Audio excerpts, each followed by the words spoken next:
Now we're going to talk about care of radiographic room. Okay, so care of a radiographic room is more of like, for this room that I'm always bringing patients to image them here, what can I do to make this place to always be a safe place?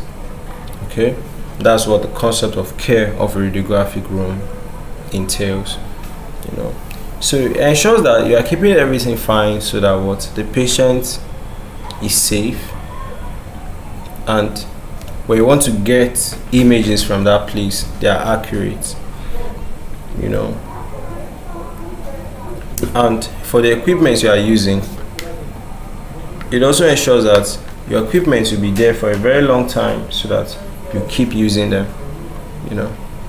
So key aspects of a radiographic room care include it should always be clean and free from infections. So you have to clean all those floors, the walls, the surfaces. You want to prevent dust, you know. You want to disinfect the equipment, you know. Always use different things to protect them, you know. And if there's waste, you have to dispose those waste properly. You know, all those gloves, they are part of the PPEs, the gowns that the patients wear, wipes, and the rest of it. The radiation safeties, you have to always ensure that, you know, aprons are available, shields are available, barriers are available. And for any place that you have kept something that could harm somebody, you have to label it and clearly show that, okay, this thing is actually not a place that humans could access and all of that. Then equipment maintenance, you have to always service all those x-ray machines, generators, tubes, and all of that.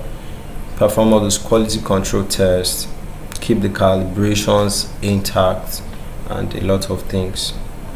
So environmental control is good room temperatures, humidity, keep the room free from unnecessary metallic objects. Then the patient should be safe, where you are trying to provide clear instructions to the patients to where they can go and where they should not go, and the rest of it.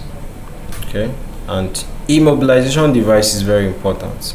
So you want to keep the part of the body of the patient that you are imaging very stable, because if they shake it, it might lead to images that are not clear. They now have to now put the patient back into that same procedure again, which will not be nice, you know. Then documentation, very important, you know.